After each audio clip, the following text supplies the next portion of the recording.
Tu te réveilles le matin, tu tournes la tête et tu vois une femme sur l'oreiller. On dirait que c'est ta femme, vous avez vécu ensemble pendant 20 ans.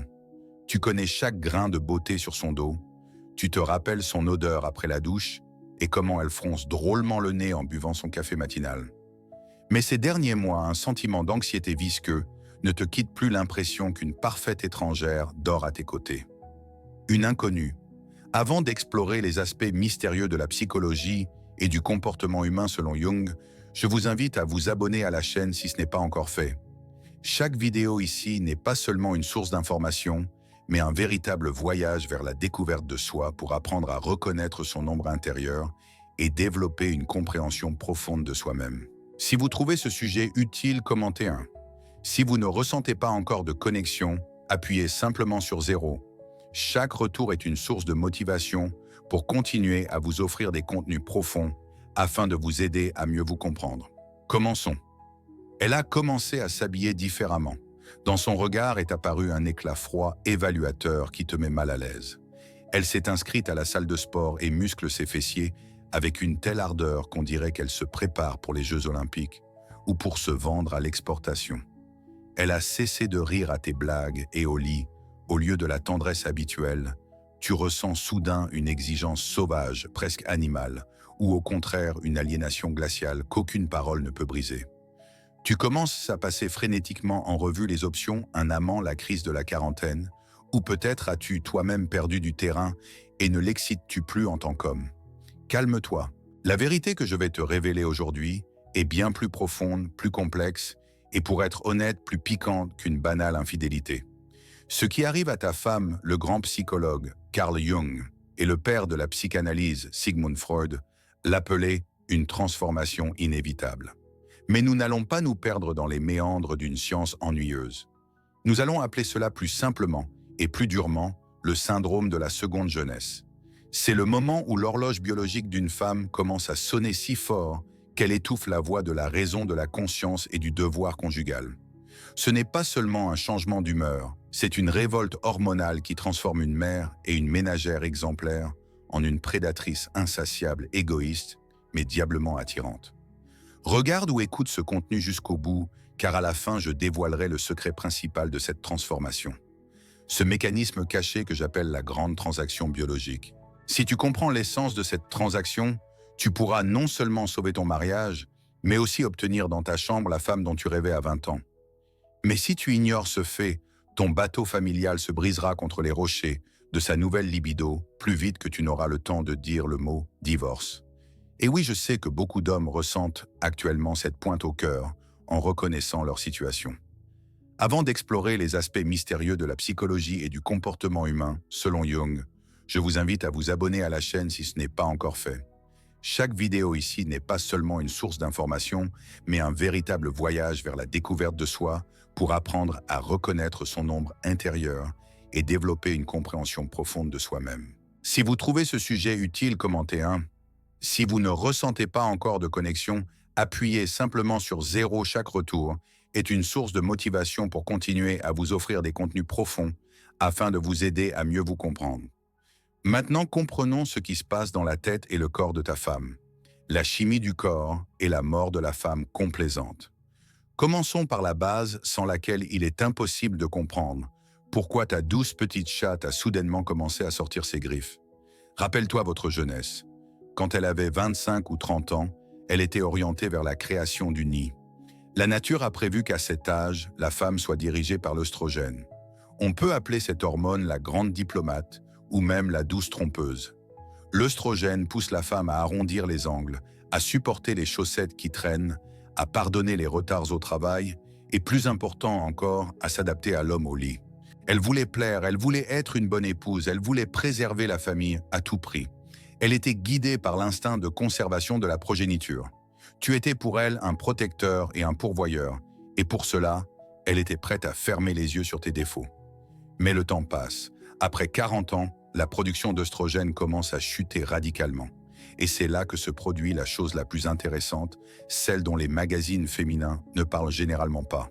Quand le niveau de l'hormone de la complaisance baisse, le voile tombe des yeux de la femme, le fameux brouillard rose se dissipe. Un beau matin, elle te regarde en train de manger ton sandwich dans la cuisine et se pose une question simple mais assassine. Pourquoi est-ce que je supporte tout ça? Ton ronflement qui lui semblait autrefois une petite particularité mignonne résonne maintenant comme le mugissement d'un buffle blessé qui l'empêche de dormir. Ta habitude de laisser ta tasse sur la table ne provoque plus un sourire, mais l'exaspère jusqu'au tremblement. Elle ne veut plus être pratique. La nourrice en elle meurt et un autre joueur entre en scène, la testostérone. Oui, tu as bien entendu. C'est une hormone masculine, mais elle existe aussi chez les femmes. Tant qu'il y avait beaucoup d'œstrogènes, il supprimait l'action de la testostérone. Mais maintenant que les hormones féminines diminuent, la testostérone commence à jouer les premiers violons. Et de quoi est responsable la testostérone? De la libido de l'agression, de l'ambition d'un égoïsme sain et parfois malsain. C'est à ce moment précis que se produit ce qui choque beaucoup de maris. La femme commence à vouloir du sexe, mais pas cette fusion des âmes tendres et romantiques aux chandelles d'autrefois. Non sous l'influence de la testostérone, un désir plus brut, plus direct, presque masculin, s'éveille en elle. Rappelle-toi comment Freud décrivait les pulsions humaines. Il disait qu'en nous, la culture et la nature luttent toujours. Eh bien, après 40 ans, la culture imposée par l'éducation recule chez la femme. La nature reprend ses droits. Elle commence à regarder le corps masculin de manière évaluatrice. Elle veut ressentir la force. Elle veut une décharge physique. Elle veut des expériences dont elle n'aurait même pas osé rêver auparavant. Elle peut acheter de la lingerie qu'elle aurait qualifiée de vulgaire autrefois. Elle peut proposer des positions que vous n'avez pas pratiquées depuis des décennies. Et si à ce moment-là, tu l'approches par habitude, avec un baiser banal sur la joue et une proposition molle de remplir ton devoir conjugal avant de dormir, tu risques de te heurter à une vague d'irritation, car maintenant elle n'a pas besoin d'un mari parent, elle a besoin d'un mâle. Et ce changement effraie les hommes habitués à la stabilité et au calme. Imagine la situation le soir, vous dînez. Autrefois, elle demandait comment s'était passée ta journée et parlait des notes des enfants. Mais aujourd'hui, elle est assise en silence, fait tourner son verre de vin et te regarde d'un regard long et fixe. Dans ce regard, il n'y a pas de chaleur maternelle. On y lit de la faim et une question muette. Pourras-tu me donner ce dont j'ai besoin maintenant? Beaucoup d'hommes prennent par erreur ce comportement pour de la méchanceté ou un mauvais caractère. Ils commencent à se vexer, se murent dans la défense, ou pire encore, tentent d'éduquer leur femme en lui indiquant sa place. C'est une erreur fatale. Essayer de faire rentrer une femme pleine de testostérone dans le cadre d'une ménagère obéissante, c'est comme essayer de boucher un volcan avec un bouchon de champagne. Ça explosera de telle manière que ça fera mal. Il est important de comprendre qu'elle-même ne réalise souvent pas ce qui lui arrive. Elle a peur elle aussi. Imagine que tu vivais dans un havre de paix et que tu sois soudainement jeté dans un océan déchaîné. Son corps change ses désirs, change, son cerveau se restructure. Elle ressent un afflux d'énergie qui ne trouve pas d'issue dans le quotidien habituel. Faire la vaisselle et cuisiner le borsch n'apporte plus de satisfaction. Elle a besoin d'action. Elle a besoin d'expansion. Et si tu ne deviens pas une partie de ce nouveau monde, si tu ne peux pas correspondre à ce nouveau niveau d'énergie, elle ira chercher sa décharge ailleurs. Et il ne s'agit pas forcément tout de suite d'infidélité. Cela peut être une fuite dans la carrière, le sport, de nouveaux loisirs, où elle recevra de la dopamine et de l'adrénaline. Mais pour votre relation, le résultat sera le même, elle deviendra infiniment distante de toi. C'est pourquoi la première règle pour gérer le syndrome de la seconde jeunesse est de réaliser que devant toi ne se trouve plus la jeune fille que tu as menée à l'hôtel. Devant toi se trouve une version nouvelle, plus complexe, plus dangereuse, mais aussi plus intéressante de ta femme. Et il faut faire connaissance avec cette version à nouveau. Le chant du cygne des ovaires, le dernier wagon du train qui s'en va. Maintenant, creusons encore plus profondément dans la biologie, car c'est là que réside la raison pour laquelle ta femme s'est soudainement transformée en une prêtresse de l'amour infatigable, ou au contraire, pourquoi elle cherche ses sensations ailleurs. En médecine et en psychologie, il existe un phénomène que l'on appelle officieusement le chant du cygne des ovaires. Cela sonne joliment, mais en réalité, c'est un véritable tocsin biologique qui sonne l'alarme à l'intérieur de l'organisme féminin. Imagine une usine qui a fonctionné sans interruption pendant 40 ans. Et soudain, le directeur annonce « Dans 5 ans, nous fermons pour toujours. Il faut consommer d'urgence les restes de matières premières. » C'est à peu près ce qui arrive au système reproductif de la femme. Le cerveau reçoit un signal, La fenêtre de fertilité, c'est-à-dire la capacité d'avoir des enfants, va bientôt se fermer. La nature n'aime pas le vide et ne connaît pas la pitié. Pour la nature, une femme a de la valeur tant qu'elle peut donner une descendance. Et quand l'organisme sent l'approche de la fin, il enclenche le mode post-combustion. C'est une panique biologique. Le niveau d'hormones bondit, essayant de sauter dans le dernier wagon du train qui s'en va. Et cela engendre une poussée incroyable de la libido. La femme peut même ne pas vouloir consciemment un autre enfant, mais son cerveau animal primitif crie « maintenant ou jamais ». C'est pourquoi à 45 ans, beaucoup de femmes ressentent une faim sexuelle dont elles ne rêvaient même pas à 20 ans. Et ici, nous arrivons au moment le plus piquant que tout homme doit connaître. Le sexe avec une femme de plus de 40 ans diffère radicalement du sexe avec une jeune fille. À 20 ans, la jeune fille est souvent coincée. Elle est pleine de complexes. Elle pense à son apparence. La cellulite est-elle visible? Que vas-tu penser d'elle? Elle cherche l'amour, le romantisme et la confirmation de son importance. Son excitation est souvent un jeu. Mais la femme en période de seconde jeunesse est une toute autre histoire. Elle connaît déjà son corps au millimètre près. Elle sait où se trouvent ses points les plus sensibles et elle n'hésite pas à guider ta main là où elle en a besoin. La peur d'une grossesse accidentelle qui freine souvent les femmes dans leur jeunesse disparaît ou devient insignifiante. Les enfants ont grandi. La carrière est bâtie, il ne reste que le plaisir pur et distillé. Freud appelait cela la victoire d'éros, l'instinct de vie. Plus la femme sent le souffle de la vieillesse, plus elle veut ardemment ressentir la vie sous toutes ses formes. Et le sexe, c'est la quintessence de la vie. Elle devient plus inventive. Ces choses qui lui provoquaient autrefois un rougissement timide suscitent maintenant un intérêt brûlant. Elle peut vouloir essayer des jeux de rôle de nouveaux jouets ou des lieux éloignés de la chambre à coucher. Elle veut se sentir vivante, désirée, et ce qui est important, puissante sur l'homme. Et c'est là que réside le principal piège pour le mari. Si tu n'es pas prêt pour cet assaut, si tu continues à voir en elle la mère de famille avec qui il faut être délicat et fade, elle ressentira de la déception. Elle n'a pas besoin de délicatesse maintenant, elle a besoin de passion. Elle a besoin de la confirmation qu'elle est toujours une femelle capable de rendre fou. Si elle met de la lingerie provocante et que tu dis simplement « c'est joli » avant de te détourner vers la télévision, tu lui infliges une terrible offense. Tu rejettes non seulement son corps, tu rejettes sa dernière chance de se sentir jeune. Et crois-moi, cette énergie ne disparaîtra nulle part.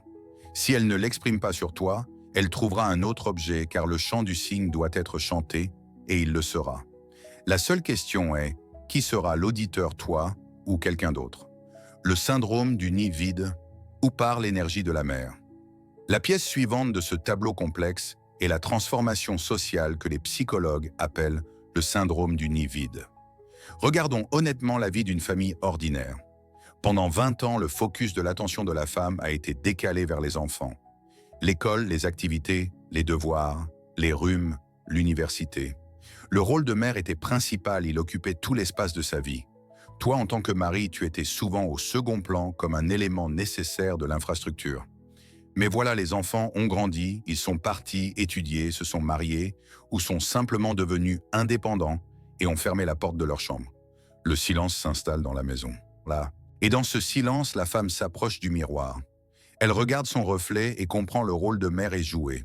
Finita la commedia. Mais le spectacle de la vie n'est pas encore terminé. Une quantité énorme d'énergie psychique et de temps libre s'est libérée. Et là surgit une question effrayante. Qui suis-je maintenant? Si elle n'est qu'une épouse qui prépare le dîner, cela ne suffit plus. Elle a besoin d'un nouveau terrain de réalisation, elle a besoin d'une nouvelle scène. Et très souvent, cette scène devient son propre corps. Tu as sûrement remarqué comment les femmes, après 40 ans, commencent soudainement à prendre soin d'elles de manière fanatique. Les clubs de fitness sont remplis de dames d'âge mûr qui travaillent sur les appareils avec l'acharnement d'un commando. Les hommes pensent pour souvent « c'est bien, elle prend soin de sa santé ». Mon ami, enlève tes lunettes roses. La santé est à la 10e place là-bas. Elle ne va pas à la salle pour la santé, elle va sur le marché. La salle de fitness pour une femme en crise est un lieu de ravitaillement narcissique légal. Quand elle enfile des leggings moulants et un haut court, elle ne fait pas que travailler ses abdos, elle regarde comment les autres la regardent. Elle a vitalement besoin de voir dans les miroirs et dans les yeux des gens autour la confirmation qu'elle est encore dans la course, qu'elle est compétitive par rapport au fit girl de 20 ans. Et ici apparaît une figure qui a détruit des milliers de mariages, le coach personnel. Un jeune homme musclé qui sent la testostérone et le sport. Pourquoi est-il si dangereux? Pas seulement parce qu'il est beau, mais parce que son travail est de lui donner de l'attention. Il la touche quand il corrige sa technique, il la félicite pour ses succès, il écoute ses plaintes de fatigue. Il lui donne ce que tu as peut-être cessé de lui donner il y a des années, l'impression qu'elle est au centre de l'attention. Pour une femme chez qui bouillonnent les hormones de la seconde jeunesse, ce contact tactile et émotionnel devient une drogue. Elle peut même ne pas prévoir d'infidélité, mais la chimie du corps et le besoin de validation font leur œuvre. Elle commence à comparer là un mari transpirant et fatigué sur le canapé, qui s'en fiche ici, un mâle énergique qui admire sa forme. Cela ne signifie pas que tu dois lui interdire d'aller à la salle. Les interdictions à cet âge fonctionnent comme un chiffon rouge devant un taureau, nous en reparlerons, mais tu dois comprendre les véritables motifs. Elle sculpte un nouveau corps, non pas pour se sentir mieux, mais pour plaire. Et la question principale est à qui? À toi ou à ce spectateur imaginaire qui appréciera ses efforts à leur juste valeur? C'est un moment dangereux quand la femme commence à vivre vers l'extérieur, à chercher la confirmation de sa valeur en dehors de la famille. Et si tu manques ce moment, si tu ne deviens pas ce spectateur principal qui admire ses abdos et ses fessiers, alors la place dans le parterre sera prise par quelqu'un d'autre. Tu te souviens de cette grande transaction biologique dont j'ai parlé au début? Nous nous en approchons de plus en plus, car c'est à ce moment précis que se décide si sa nouvelle énergie sera le carburant de votre seconde lune de miel ou la dynamite qui fera exploser les fondations de votre mariage. L'ombre selon Jung, la sortie de la sorcière intérieure. Maintenant, détournons-nous de la physiologie et plongeons dans les profondeurs sombres de l'âme féminine. Carl Jung, l'homme qui en savait plus sur les gens qu'ils ne voulaient en savoir eux-mêmes, a introduit le concept de « ombre ». L'ombre, c'est cette partie de la personnalité que nous cachons. Ce sont nos désirs secrets, notre colère, notre égoïsme, nos vices que nous réprimons pour être de bons garçons et de bonnes filles. Alors écoute attentivement la première moitié de la vie d'une femme est consacrée à cacher cette ombre. On lui a inculqué depuis l'enfance. Tu es une fille, ne crie pas, sois plus modeste, cette souris. Elle portait le masque de l'épouse exemplaire et de la mère attentionnée.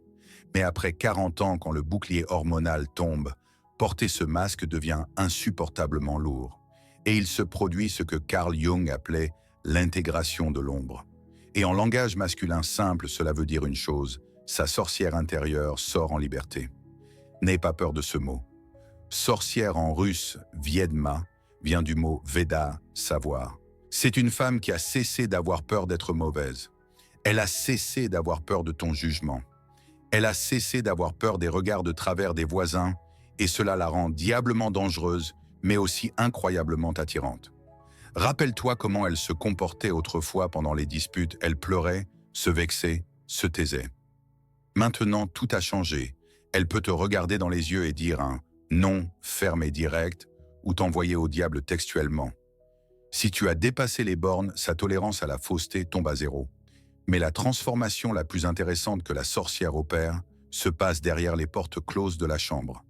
Cette sainte nitouche, qui a eu honte d'allumer la lumière pendant le sexe pendant 20 ans, disparaît soudainement. L'ombre exige une sortie, et souvent cette sortie passe par la transgression des tabous. Dans cette période, beaucoup de femmes découvrent en elles une attirance pour la domination. Elle peut vouloir prendre le contrôle sur toi, elle peut aimer être au-dessus, dicter le rythme, t'utiliser pour son plaisir, sans te demander si tu es fatigué ou non. Ou au contraire, son ombre peut exiger une soumission totale. Elle peut vouloir que tu la prennes durement brusquement, sans préliminaire et sans fioriture romantique, comme une femelle et non comme une épouse aimée. Cela effraie les hommes habitués au scénario « vanille ». Tu peux penser « mon Dieu qui lui a appris ça, d'où vient cette saleté en elle ?» Mais ce n'est pas de la saleté, c'est sa nature libérée. La femme sorcière devient cynique au bon sens du terme. Elle ne croit plus aux jolies paroles, elle a besoin d'actes et de sensations. Si autrefois tu pouvais acheter le pardon avec un bouquet de fleurs, maintenant ce numéro ne passera plus. Elle prendra les fleurs, mais son regard restera froid. Elle a besoin de la viande, pas de la garniture. Elle a besoin d'une émotion véritable. Et si toi, effrayé par cette nouvelle force obscure, tu recules, tu deviens mou complaisant et effrayé, elle va simplement te manger. Au sens figuré et peut-être au sens propre, elle te détruira moralement. Parce qu'une sorcière a besoin d'un partenaire égal. Elle a besoin de celui qui n'aura pas peur de ses ténèbres, mais qui y entrera avec elle. Celui qui pourra regarder son côté dévergondé, non pas avec jugement, mais avec admiration. C'est ce fameux test de solidité que 80% des maris ratent en essayant de ramener la bonne vieille homme épouse. Oublie, la vieille épouse n'existe plus. Il y a ça, et avec elle ce sera soit très chaud, soit très douloureux. L'effondrement des illusions sur le prince.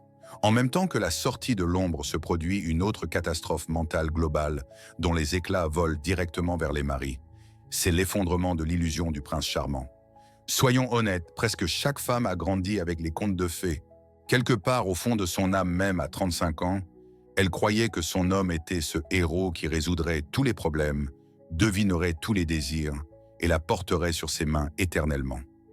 Elle projetait cette image sur toi, et quand tu faisais des erreurs, elle pardonnait en pensant « Bon, ce n'est rien, il va s'améliorer, je vais le changer, il deviendra idéal. » L'espoir meurt en dernier, mais à 40 ans passés, il finit par mourir.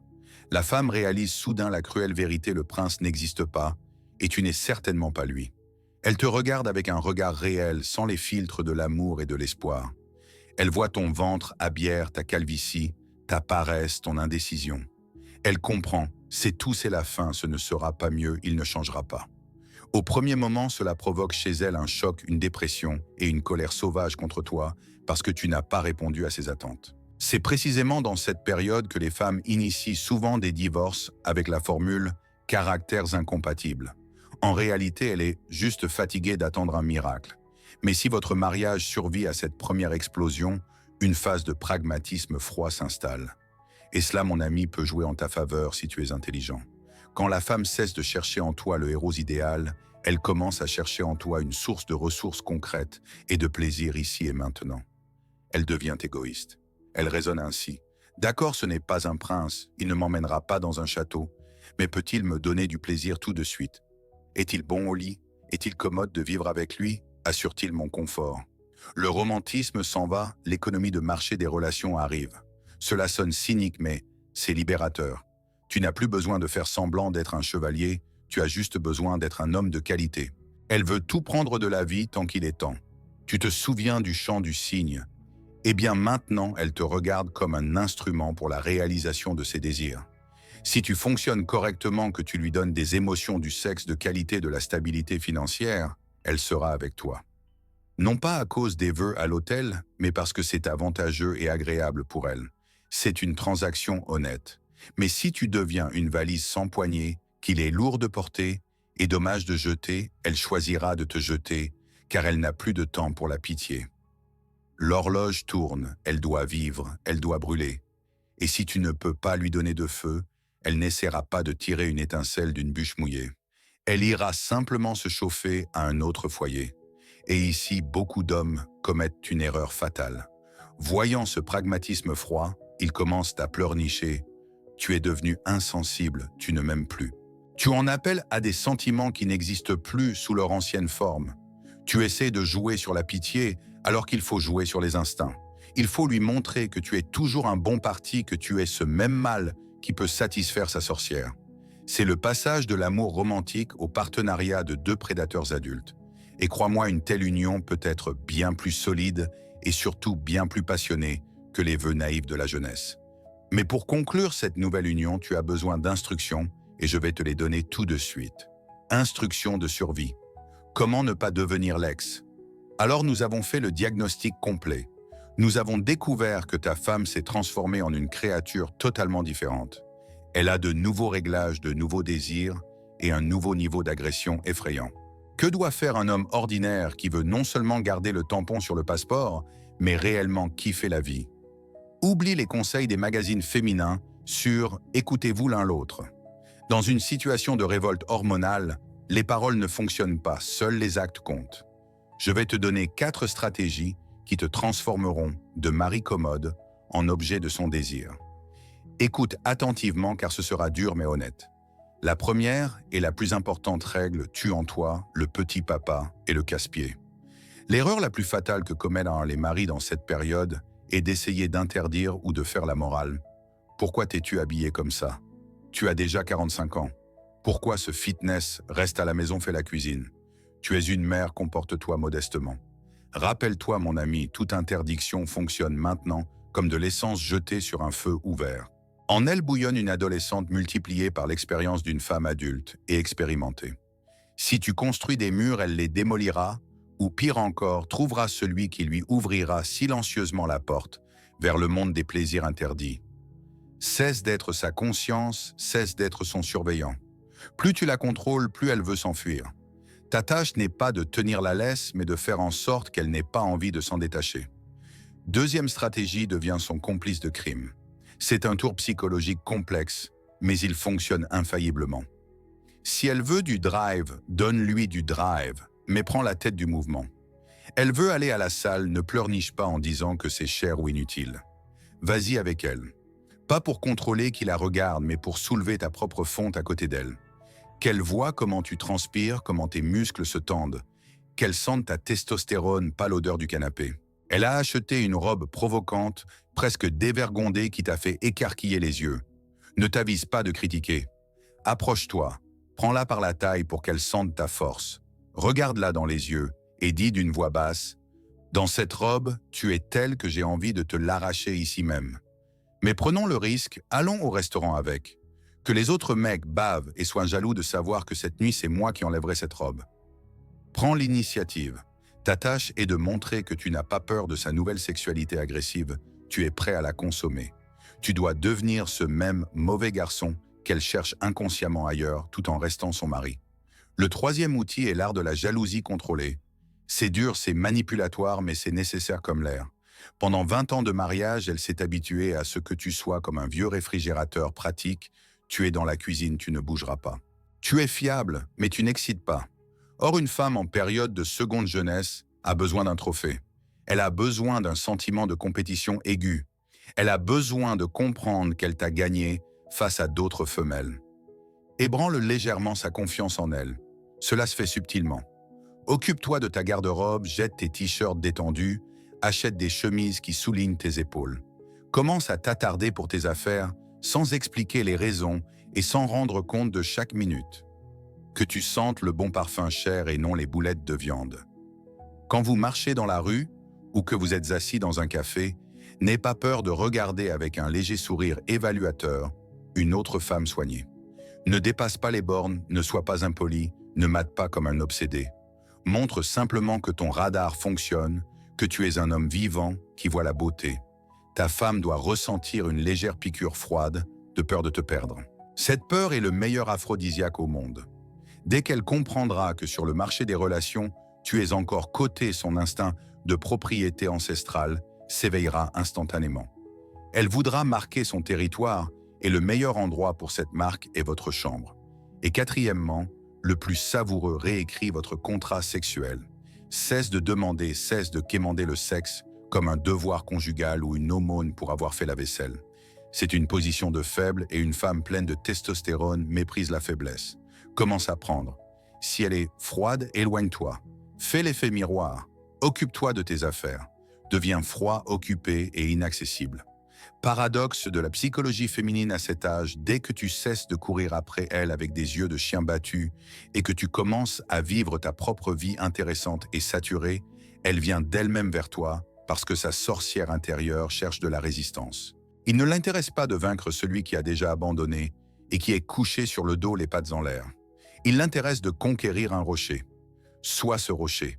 Et quand elle viendra, et elle viendra en sentant ton indépendance, oublie la tendresse.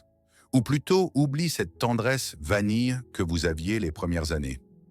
Maintenant, elle a besoin d'autre chose. Elle a besoin du pouvoir de la force. Expérimente. C'est le moment même où l'on peut et où l'on doit réaliser les fantasmes les plus audacieux, les plus crus qu'elle n'acceptait pas il y a 20 ans. Parle-lui pendant le sexe, non pas de l'hypothèque, mais de ce que tu veux lui faire. Utilise l'impératif, saisis-la plus fermement, regarde-la droit dans les yeux. Fais-lui sentir qu'au lit, le chef, c'est toi, que tu ne demandes pas la permission mais que tu prends ce qui te revient par le droit du plus fort.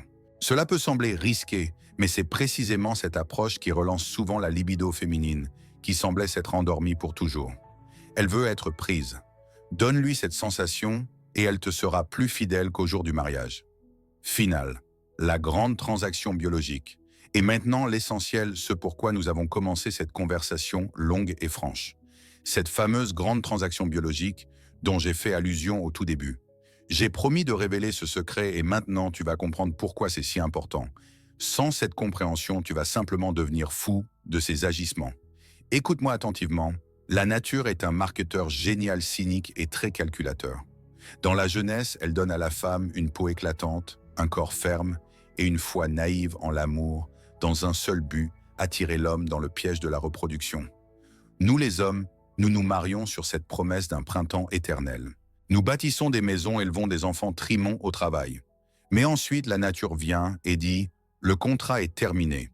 Elle retire à la femme sa jeunesse, elle lui retire la possibilité d'enfanter. C'est un coup cruel. La femme voit les rides, voit le flétrissement, et l'horreur la submerge.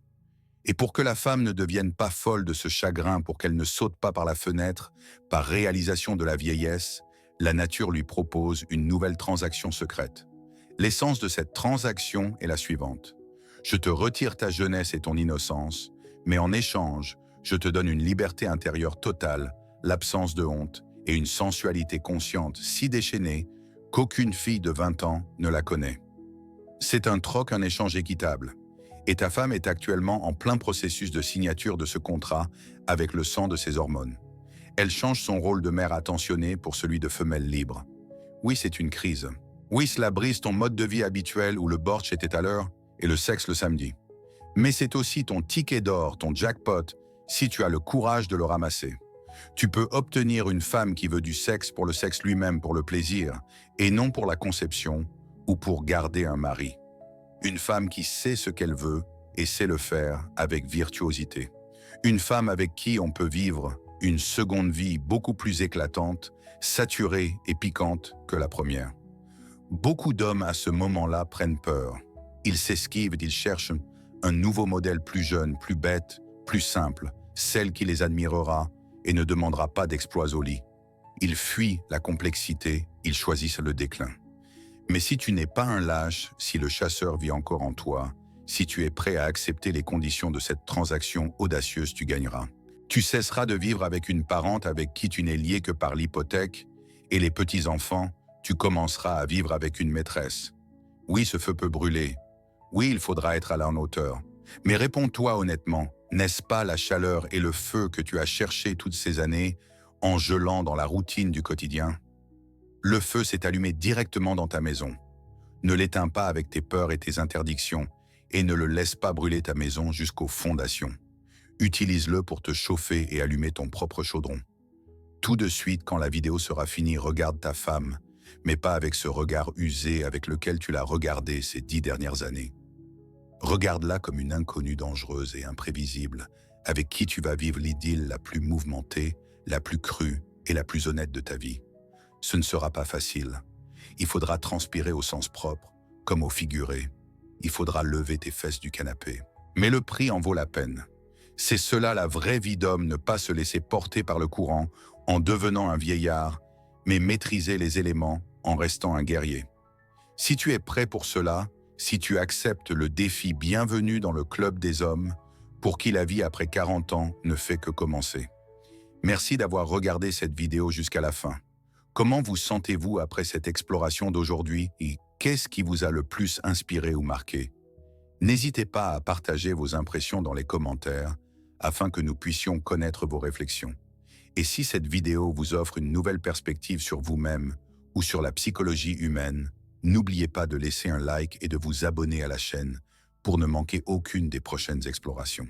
Chaque soutien, chaque retour est une véritable source de motivation pour continuer à vous proposer des contenus profonds, fidèles à l'esprit de Carl Jung, afin de vous aider à mieux vous comprendre pas à pas. Merci et à très bientôt dans la prochaine vidéo. C'est tout pour aujourd'hui. Prends soin de toi et dompte ta tigresse. À bientôt.